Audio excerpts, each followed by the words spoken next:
Welcome to this journey through one of the most haunting cases documented in Georgia history. Before we begin, I invite you to leave in the comments where you're watching from and the exact time you're listening to this narration. We're interested in knowing what places and what moments of day or night these documented accounts reach. In 1833, the hills of northern Georgia echoed with the sound of pickaxes and the dreams of men desperate for gold.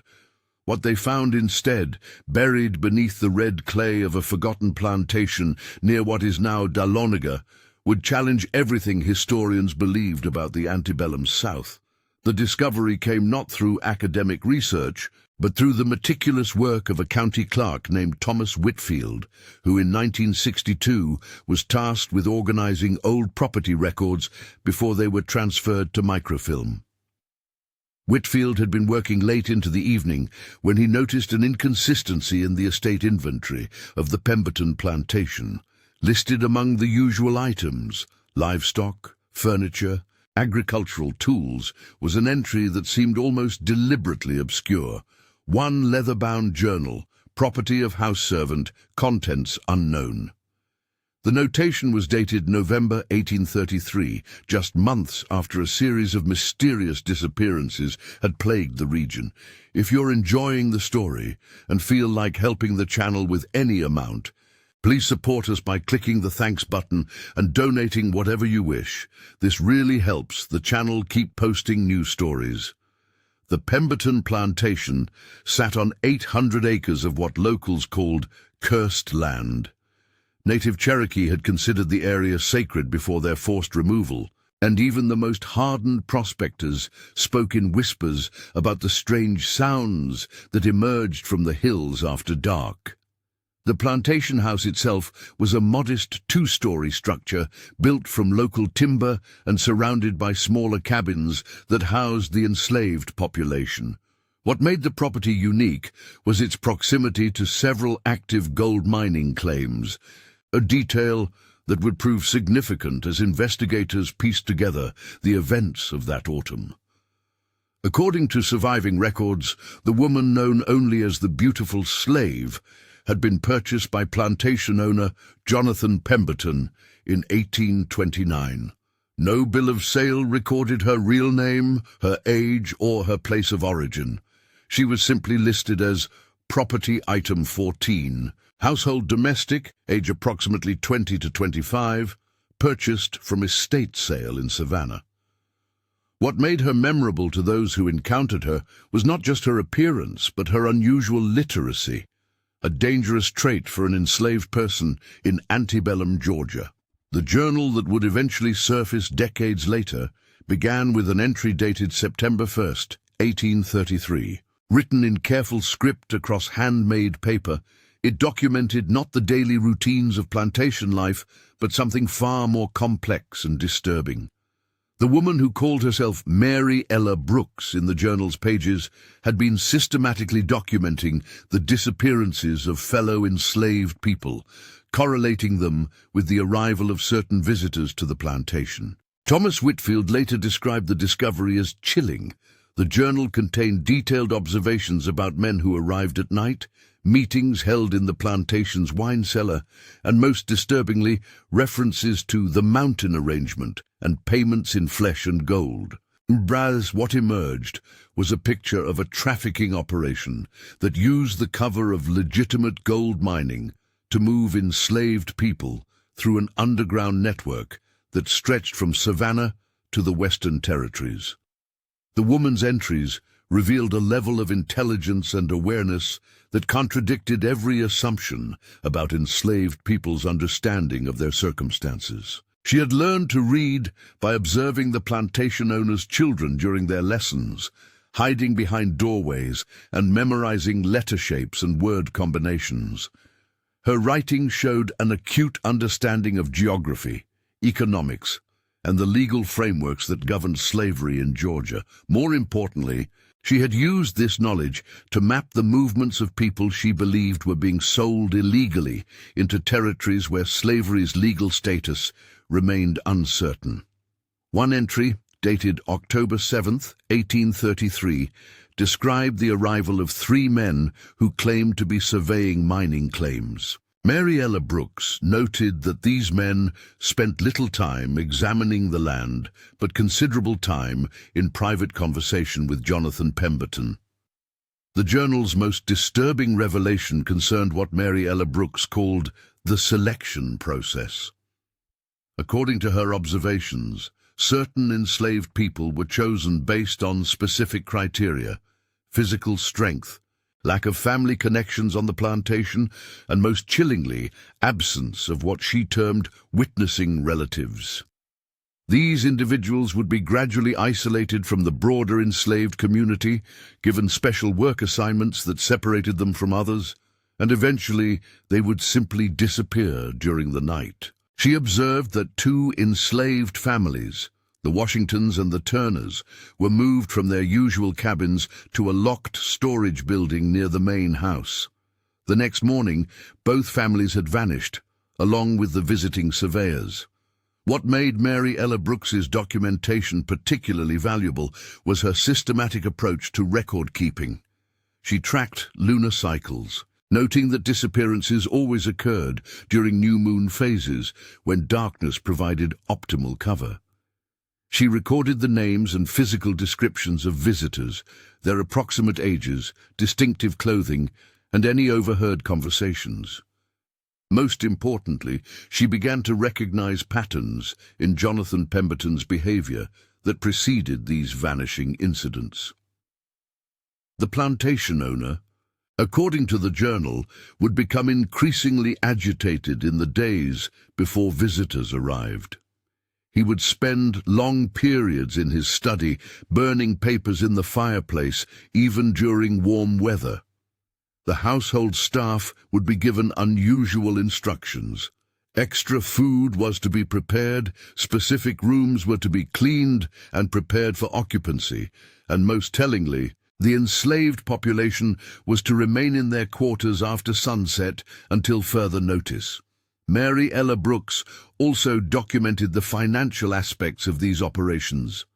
Through careful observation, she had determined that Jonathan Pemberton was experiencing significant financial difficulties despite the plantation's proximity to gold-producing land. His mining claims had proven largely unproductive, yet he continued to maintain an expensive lifestyle that suggested income from undisclosed sources. The journal contained detailed notes about luxury items that appeared in the household, fine fabrics, imported foods, expensive furniture, that seemed inconsistent with a failing plantation's resources. The most haunting aspect of the journal was its documentation of the psychological toll these disappearances took on the remaining enslaved community. Mariella Brooks wrote extensively about the climate of fear that pervaded the plantation, the way families slept in shifts to watch over one another, and the coded language that developed among the enslaved population to warn of danger.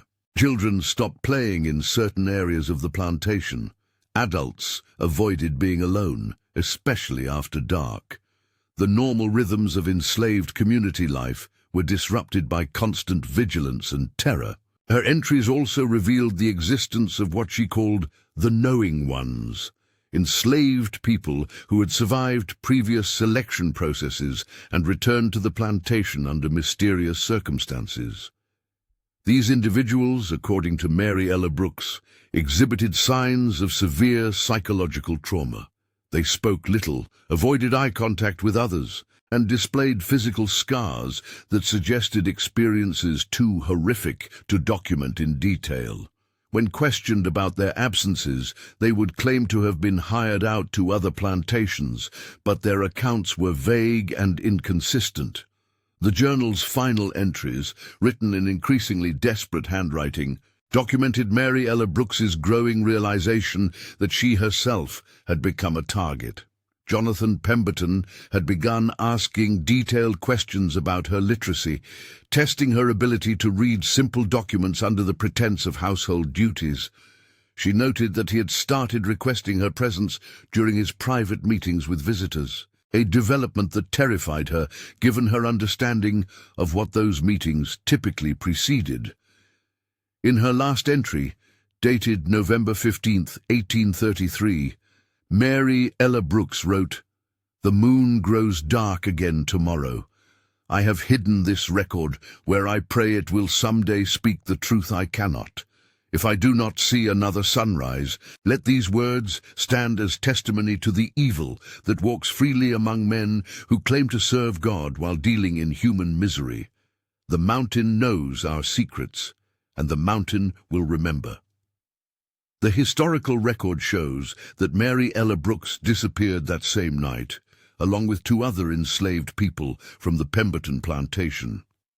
No official report was filed regarding their absence. The plantation's records simply noted that 3 pieces of property had been transferred to Western territories for agricultural purposes. Jonathan Pemberton continued operating the plantation until 1835, when he suddenly departed Georgia, leaving behind significant debts and no forwarding address. The discovery of the journal in 1962 prompted a limited investigation by local historians, but the case was quickly abandoned when researchers encountered resistance from descendants of prominent families who had historical connections to the region. The journal was catalogued as a historical curiosity and filed away in county records, where it remained largely forgotten until the 1960s. Civil rights movement prompted renewed interest in documenting slavery's hidden histories.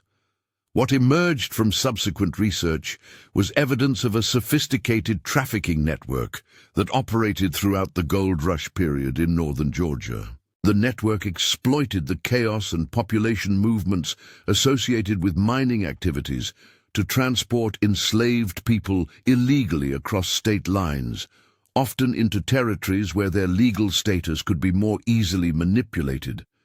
The operation required cooperation from local officials, including sheriffs, county clerks, and justices of the peace, who could provide necessary documentation and ensure that troublesome questions were not asked.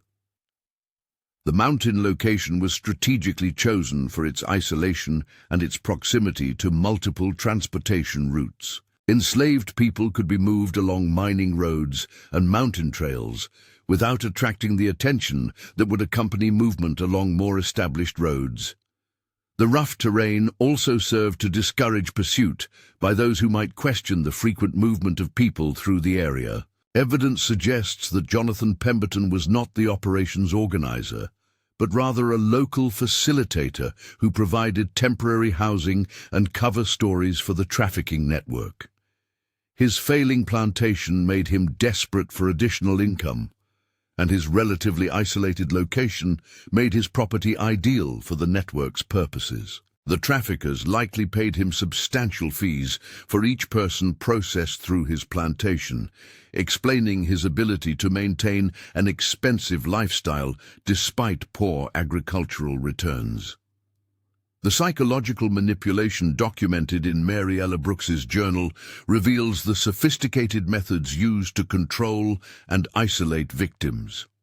By creating an atmosphere of constant fear and uncertainty, the traffickers ensured that enslaved people would be reluctant to attempt escape or to share information about their experiences.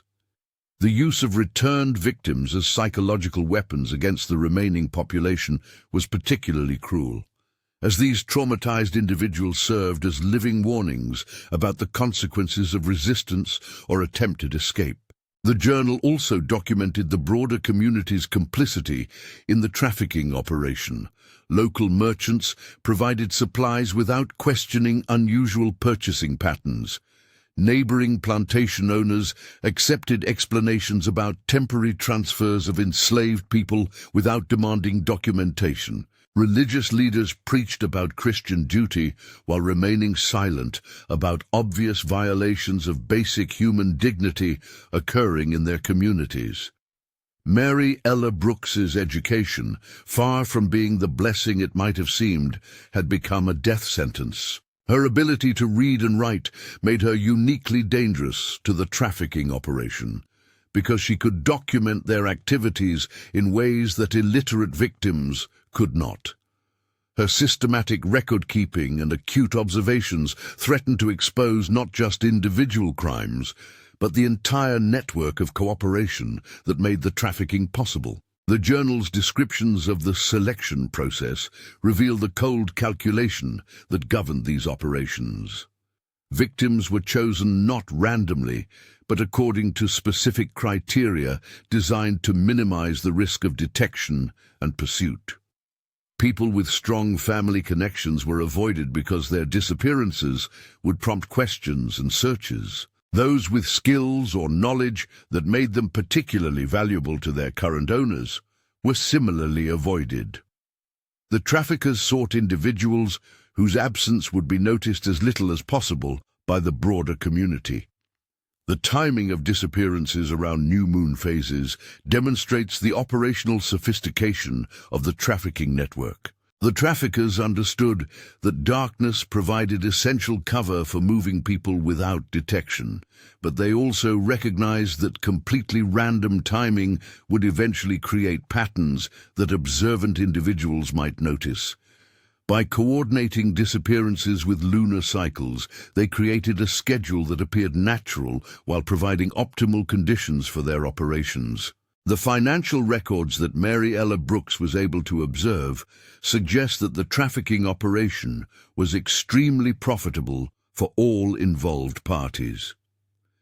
The payments to plantation facilitators like Jonathan Pemberton were apparently substantial enough to support luxury lifestyles, indicating that the final sale prices for trafficked individuals in Western territories must have been significantly higher than their values in established slave markets. This price differential made the risks associated with illegal trafficking economically attractive, despite the obvious dangers. The journal's documentation of the psychological state of returned victims provides disturbing insight into the experiences of those who survived the trafficking process. The trauma they exhibited suggests that their experiences in Western territories involved extreme brutality designed to break their spirits and eliminate any inclination toward resistance or escape. These individuals were returned to their original locations not as acts of mercy, but as psychological weapons to maintain control over the remaining enslaved population. The coded language that developed among the enslaved community represents one of the few forms of resistance available to them under the circumstances. By creating systems of communication that appeared innocuous to outsiders, but carried urgent warnings among themselves, they demonstrated remarkable adaptation to extreme danger. However, the effectiveness of these communication systems was limited by the constant threat of betrayal and the traffickers' increasing sophistication in detecting resistance activities. The involvement of local officials in the trafficking operation reveals the depth of institutional corruption that made such activities possible. Without cooperation from sheriffs, county clerks, and justices of the peace, the traffickers could not have obtained the documentation necessary to transport enslaved people across state lines or to establish their legal status in Western territories. This cooperation was likely purchased through a combination of bribery and shared profits from the trafficking activities. The abandonment of the historical investigation in the 1960s demonstrates the continuing power of wealthy families to suppress information that might damage their reputations or reveal uncomfortable truths about their ancestors. The resistance encountered by researchers suggests that knowledge of the trafficking operation was not limited to the immediate participants, but was shared among a broader network of families who benefited from or enabled these activities.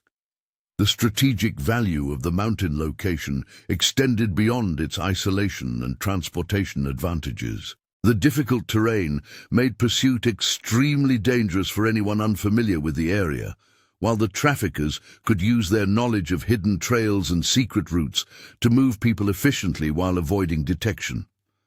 The mountain's reputation for supernatural dangers also served to discourage casual exploration by local residents who might accidentally discover trafficking activities. The journal reveals that Mary Ella Brooks understood not only the immediate danger she faced, but also the broader implications of the trafficking operation for the enslaved community.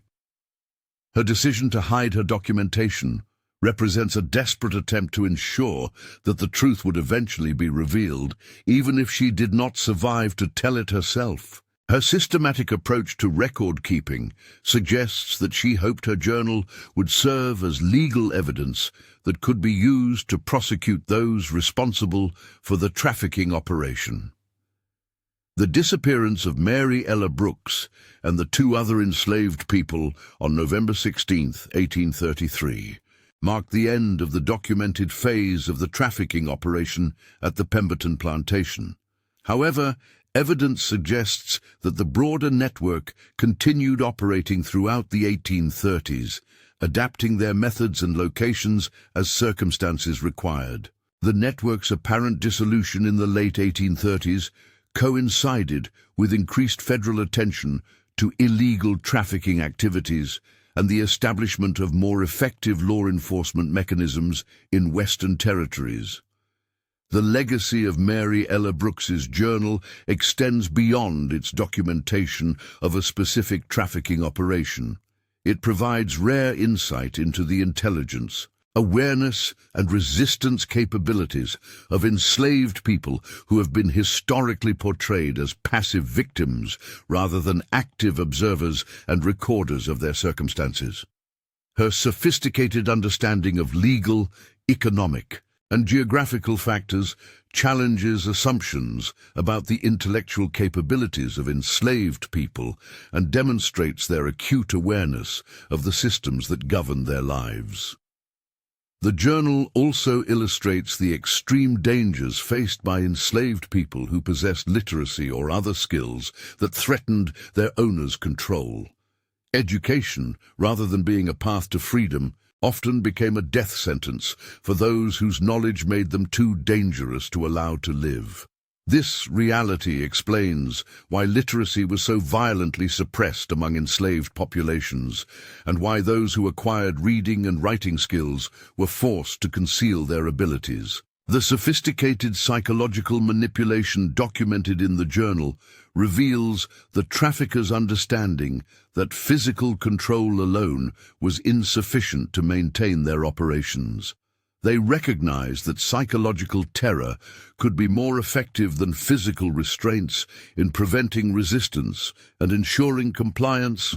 The use of returned victims as examples created a climate of fear that was more powerful than any physical barrier in maintaining control over the enslaved population. The broader community's complicity in the trafficking operation demonstrates how systems of oppression rely not just on active participation, but on willful ignorance and passive acceptance by those who benefit from existing power structures.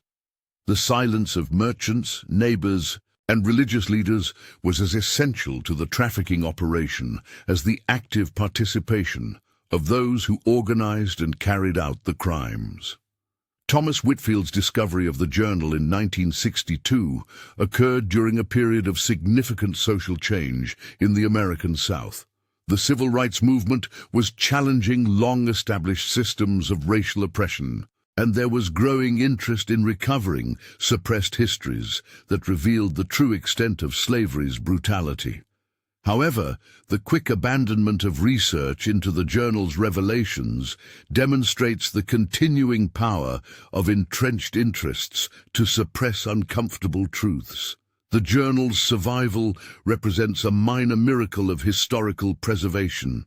Hidden in a location that protected it from decades of weather, fire, and deliberate destruction, it emerged at a moment when historians were beginning to seek out previously overlooked sources that could provide alternative perspectives on slavery's realities. The quality of Mary Ella Brooks's handwriting and the clarity of her observations suggest that her education was more extensive than might be expected for an enslaved person, raising questions about how she acquired such sophisticated literacy skills. The correlation between mining activities and trafficking operations reveals how economic disruption can create opportunities for criminal enterprises that exploit vulnerable populations.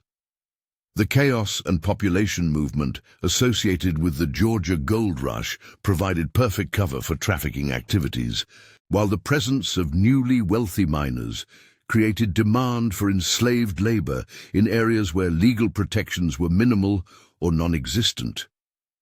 The journal's detailed observations about Jonathan Pemberton's behavior provide insight into the psychological pressures experienced by those who facilitated trafficking operations. His agitation before disappearances suggests that even willing participants in these crimes experienced significant stress about their activities.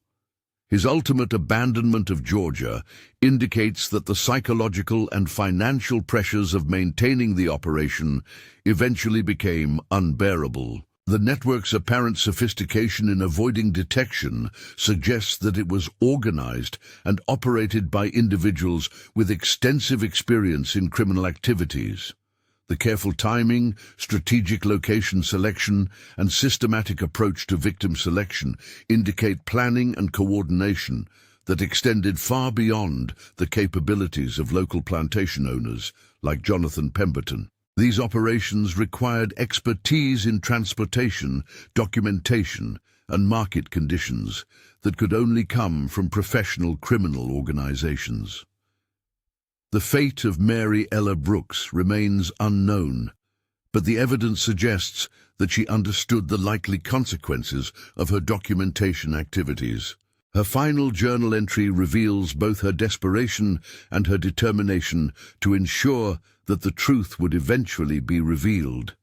Her decision to continue recording information even as the danger to herself became obvious demonstrates remarkable courage and commitment to justice.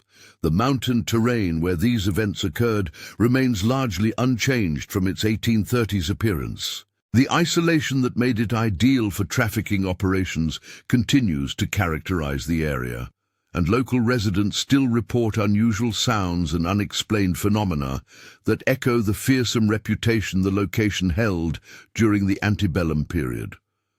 The psychological impact of the crimes committed there seems to have left a permanent mark on the landscape itself. Years passed, and the mountain kept its secrets buried beneath layers of red Georgia clay and the silence of those who profited from human misery. The journal of Mary Ella Brooks, discovered by chance decades later, stands as the only testimony to crimes that were designed to leave no trace. Her words, preserved against all odds, remind us that truth has a way of surviving even the most determined efforts to bury it. And sometimes, late at night when the moon grows dark over those ancient hills, locals say you can still hear the sound of voices calling out across the years.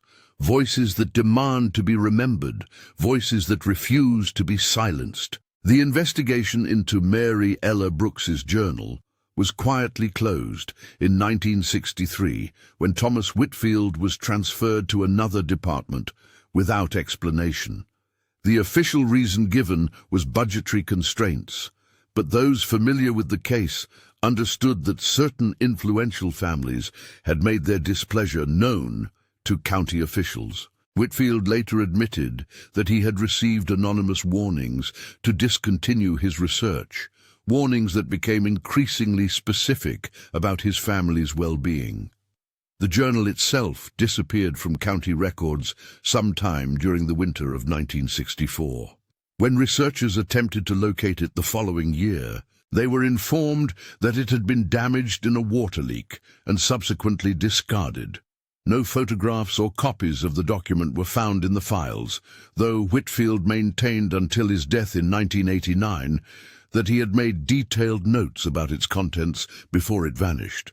In 1967, construction crews working on a new highway extension through the area made a discovery that briefly reignited interest in the case. While excavating for bridge foundations, workers uncovered what appeared to be a mass grave containing the remains of at least 12 individuals. The bones showed signs of trauma consistent with violent death, and several skulls bore evidence of deliberate mutilation intended to prevent identification. The discovery was reported in local newspapers, but the story quickly disappeared from public attention when county officials announced that the remains were likely casualties from skirmishes during the Cherokee removal period.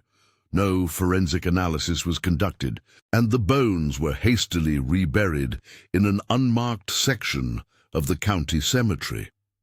Construction on the highway resumed without further delay. Dr. Elizabeth Morrison, a historian from the University of Georgia who had been researching slavery in northern Georgia, attempted to gain access to information about both the journal and the discovered remains in 1968. Her requests for official records were denied, and her academic inquiries were met with hostility from local officials. Morrison later described feeling watched during her visits to the area and eventually abandoned her research after her car was vandalized outside her hotel. The Pemberton plantation house was destroyed by fire in 1969 under circumstances that investigators deemed suspicious but could never explain. The blaze occurred on a clear, windless night and consumed the entire structure within hours, despite the prompt response of local fire departments. Witnesses reported that the fire seemed to burn unusually hot and fast, leaving behind only scattered foundation stones and the brick outline of what had once been the wine cellar. Local residents began reporting strange phenomena around the former plantation site almost immediately after the fire. People driving past the area at night described hearing sounds that resembled human voices calling out in distress. Some claimed to see lights moving through the ruins, despite the absence of any electrical connections to the site. These reports were generally dismissed as imagination or the effects of alcohol, but they persisted for decades. The economic development that eventually transformed much of northern Georgia bypassed the former Pemberton property entirely. Multiple attempts to develop the land for residential or commercial purposes failed when investors encountered unexpected financial difficulties or encountered problems with zoning approvals. The site remained abandoned well into the 21st century, overgrown with vegetation that local botanists noted grew in unusual patterns suggestive of soil contamination. In the final analysis, the case of Mary Ella Brooks and the trafficking operation she documented represents one of countless crimes against humanity that occurred during the antebellum period, but were deliberately obscured by those with the power to control historical narratives. Her journal, brief though its existence was, provided a rare glimpse into the sophisticated networks of exploitation that operated beneath the surface of respectable society. The systematic suppression of evidence related to the case demonstrates the continuing influence of families and institutions that profited from slavery and had strong incentives to prevent uncomfortable truths from reaching public attention. The rapid disappearance of physical evidence and the intimidation of researchers reveals patterns of cover-up that extended well beyond the original crimes. The mountain keeps its secret still, but Mary Ella Brooks's words, preserved in the memories of those who read her journal before it vanished, serve as testimony to truths that powerful people tried to bury. Her courage in documenting crimes she knew would likely cost her life stands as a reminder that even in the darkest circumstances, some individuals choose to bear witness to evil rather than remain silent in the face of atrocity. Today, the site where the Pemberton plantation once stood is marked only by a historical sign that makes no mention of Mary Ella Brooks or the events she documented. The sign speaks vaguely of the area's role in Georgia's gold rush and notes that several plantations once operated in the vicinity. Visitors seeking more detailed information are directed to contact the County Historical Society, which maintains no records related to the trafficking operations or their victims. The truth, as Mary Ella Brooks understood, has a way of persisting even when all physical evidence is destroyed and all official records are suppressed. Her story survives in whispers and fragments, passed down through generations of families who remember hearing their ancestors speak of the beautiful woman who disappeared one dark November night after writing down secrets that certain people would kill to protect. And perhaps that is enough. Perhaps the simple act of remembering, of refusing to let these crimes disappear entirely from human memory, represents its own form of justice. The mountain remembers what happened there. The wind carries voices that will not be silenced, and somewhere in the vast archive of human consciousness, Mary Ella Brooks continues to testify to truths that transcend the power of wealth and influence to suppress. Her legacy lives not in official recognition or historical monuments, but in the understanding that ordinary people possessed extraordinary courage in the face of systematic evil. She reminds us that literacy was not just education, but resistance. That documentation was not just record-keeping, but rebellion, and that truth-telling, even at the cost of one's life, remains one of the most powerful forms of defiance against injustice. The beautiful slave, whose real name we may never know, whose face we will never see, whose voice was silenced before she could speak her truth to the world, nonetheless found a way to make her story heard across more than a century of deliberate forgetting.